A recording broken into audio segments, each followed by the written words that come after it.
Welcome to the channel. Man and his environment chapter को complete करने के बाद आज हम सॉल्व करेंगे इसकी एक्सरसाइज के मल्टीपल चॉइस क्वेश्चन आंसर्स। तो पहली स्टेटमेंट है, which of the following is a biotic component of the ecosystem. ये जितनी भी आपको 4 चॉइसेस दी हुई हैं इनमें से ए बायोटिक यानी कि नॉन लिविंग कंपोनेंट इकोसिस्टम का कौन सा है। तो नॉन लिविंग कंपोनेंट है ऑक्सीजन। ठीक है, चलें जी नेक्स्ट देखते हैं। When we eat onions are trophic level is. हमने ट्रॉफिक लेवल्स डिस्कस किए थे जिनमें primary consumers, secondary consumers, producers, tertiary consumers ये सब आते थे। तो जब हम अनियन को डायरेक्टली कंज्यूम कर रहे हैं, खा रहे हैं, तो हम क्या हुए,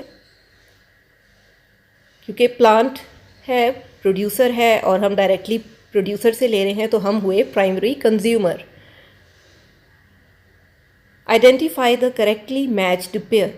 अब ये 4 पेयर्स दिए हुए हैं आपको। रेनफॉल है, क्या ये बायोटिक फैक्टर है, ग्लोबल वार्मिंग क्या फॉसिल फ्यूल की वजह से हो रही है, रिन्यूएबल नेचुरल रिसोर्स क्या एयर है, कॉर्न क्या एक सेकेंडरी कंज्यूमर है।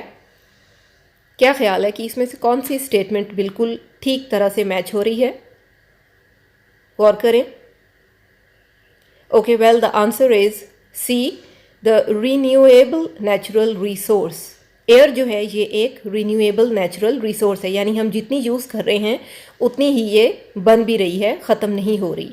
Okay next, in this food chain जिसमें ट्री को कैटरपिलर खा रहा है, कैटरपिलर को रॉबिन, रॉबिन को हॉक और हॉक को सोयोट या कोयोट, इनमें से सेकेंडरी कंज्यूमर कौन सा होगा। क्या वो कैटरपिलर होगा, रॉबिन, हॉक या कोयोट, इनमें से कौन सा सेकेंडरी कंज्यूमर है।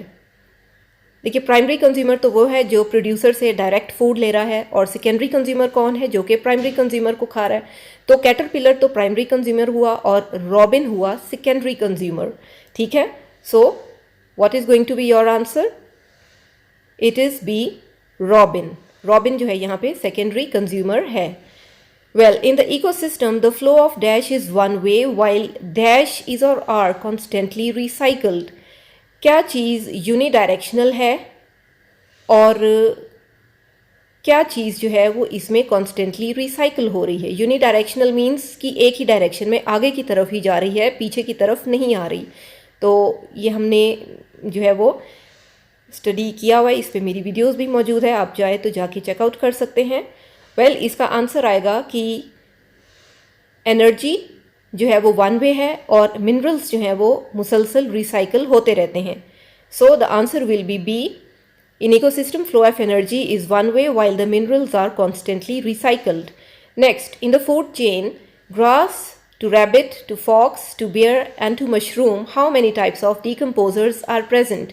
कितनी टाइप के आपको इसमें डिकम्पोजर्स नज़र आ रहे हैं। देखिए, ग्रास तो प्रोड्यूसर है, रैबिट प्राइमरी कंज्यूमर हो गया, फॉक्स सेकेंडरी कंज्यूमर और बियर टर्शरी कंज्यूमर।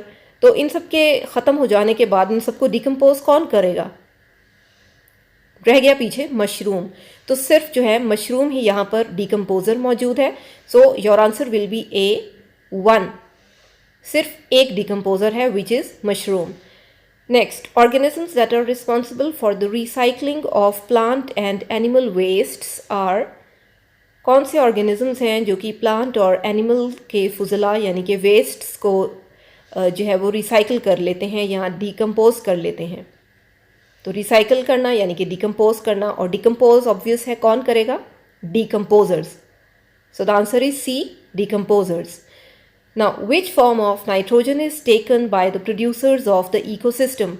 नाइट्रोजन को जो है वो प्रोड्यूसर्स कौन सी शक्ल में अपनी जो बॉडी है उसमें एब्जॉर्ब करते हैं। Is it nitrogen gas, ammonia, nitrites या फिर नाइट्रेट्स। प्लांट्स जो हैं वो सॉइल में से नाइट्रोजन को किस फॉर्म में अपनी बॉडी में लेके जाते हैं, through their roots. Nitrogen cycle में ये पूरा जो है डिटेल से डिस्कस हुआ है। आप नाइट्रोजन साइकिल पर बनी हुई मेरी वीडियो को जाके देख सकते हैं for the detailed answer, and your answer will be D, nitrates. So that is it. I hope the video was helpful. If yes then video को लाइक कर दें, इसे और फ्रेंड्स के साथ शेयर कर दें और चैनल को सब्सक्राइब कर दें। एंड इन केस आप शॉर्ट क्वेश्चंस के भी आंसर्स चाहते हों तो आप कमेंट सेक्शन में बता सकते हैं। Thank you for watching.